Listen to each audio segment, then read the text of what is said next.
అయిన తర్వాత దిశ పార్లమెంట్ సమావేశం కూడా కన్వీన్ చేయకుండా మొదటి కేబినెట్లో ఆర్డినెన్స్ తీసుకొచ్చి ఆర్డినెన్స్ పాస్ అయిన తర్వాతనే పార్లమెంట్ సమావేశం ఏర్పాటు చేయించాం అధ్యక్ష. అది తెలుగుదేశం పార్టీ పట్టుదల. అదే కానీ ఆ రోజు కానీ ఆర్డినెన్స్ రాకపోయింటే మళ్ళా బిల్ చేశారు. అదే ఆర్డినెన్స్ కానీ రాకుండా పోయింటే పోలవరం ప్రాజెక్టు వచ్చే పరిస్థితి ఉండేది కదా అధ్యక్ష. చాలా ఇబ్బందులు ఉండేటివి. నిన్న కూడా తెలంగాణ ముఖ్యమంత్రి మాట్లాడుతున్నారు, వీళ్ళు కూడా అదే మరి మాట్లాడారు. పట్టసీమలో కిందనెక్కడో నీళ్లు పోతాయి. నేను తెలంగాణ ఆయన పర్మిషన్ తీసుకోవాలన్న దేశ అవసరం ఏముంది ఇక్కడ? అంటే సముద్రం లేకపోయే నీళ్లు కూడా నేను వాడుకోవాలంటే నా అనుమతి లేకుండా చేయడానికి వీల్లేదంటే, ఆయనకు వంతన పాడే పరిస్థితిలో మీరున్నారంటే ఏం చెప్పాలి దేశ? ఎక్కడికి పోతున్నావు దేశ? మీరు సబ్జెక్ట్ని రాజకీయం చేయండి, చాలా అవకాశాలు మీకు ఉన్నాయి. ప్రజల జీవన్మరణ సమస్యను రాజకీయం చేసుకొని లబ్ధి పొందాలనుకోవడం చాలా దారుణం అధ్యక్ష. ఆ విషయం నేను చెప్తున్నా. ఇది విన్న తర్వాత మీరు ప్రజల దగ్గరికి వెళ్ళండి, మీ వర్షం మీరు చెప్పండి, నా వర్షం కూడా చెప్తాను. ప్రజలు ఏదనుకుంటే దాన్ని ఒప్పుకుంటాను. ఇక్కడ చూస్తే అధ్యక్ష ఇంకా చాలా విషయాలు ఉన్నాయి, మీరు డైజెస్ట్ చేసుకోవాల్సినవి. నేను అందుకే ఒక మాట వాడాను. ఇక్కడ ఉండే వాళ్ళకి చాలామంది కొత్తగా వచ్చారు కాబట్టి ఇరిగేషన్ సబ్జెక్ట్ కాంప్లికేటెడ్ సబ్జెక్టు, కొంచెం టైం పడుతుంది. అయితే అసాధ్యమేం కాదు, మీరు మనసు పెడితే మీకు కూడా అర్థమవుతుంది.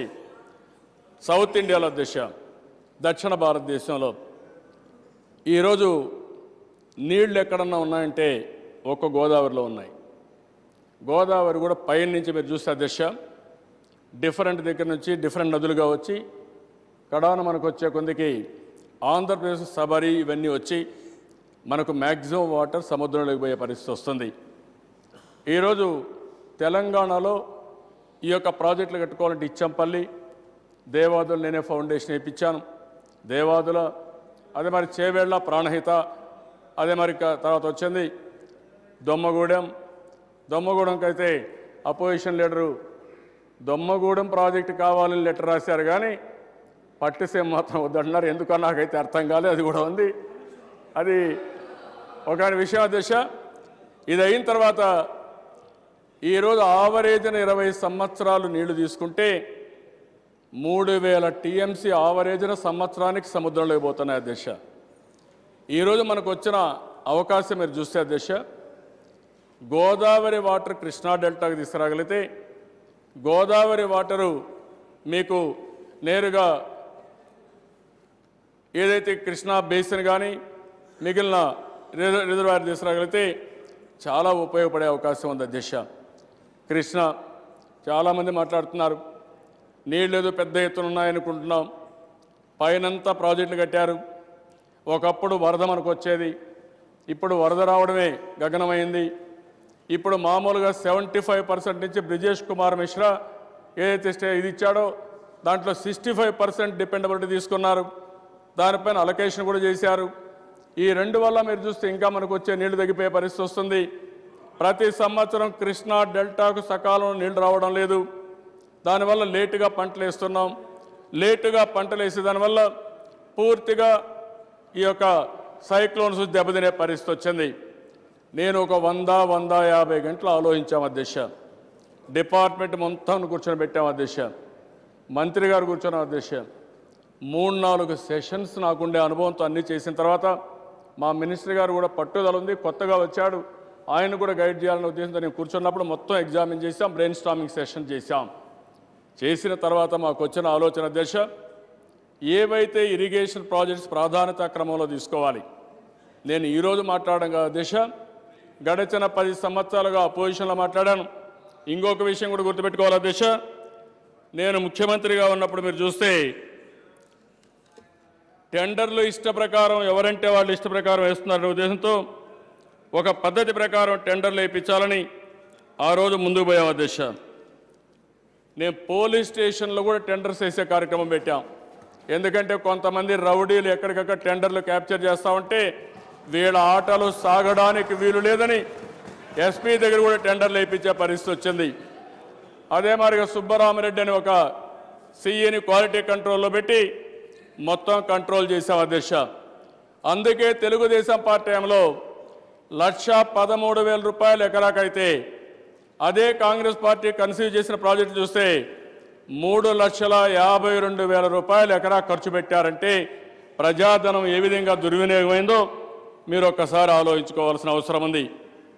అయితే అధ్యక్ష, ఈ నీళ్లున్న తర్వాత ప్రాధాన్యత క్రమంలో ఏం చేయాలనుకున్నప్పుడు మనం ఎంత కష్టపడినా 4 సంవత్సరాల నుంచి 4.5 సంవత్సరాలు పోలవరం పూర్తి కావడానికి టైం అవుతుంది.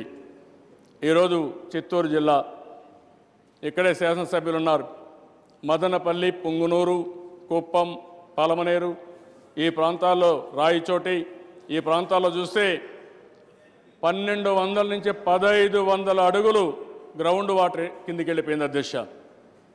4 రోజులకు 5 రోజులకు వాటర్ ఇచ్చే పరిస్థితి వచ్చింది.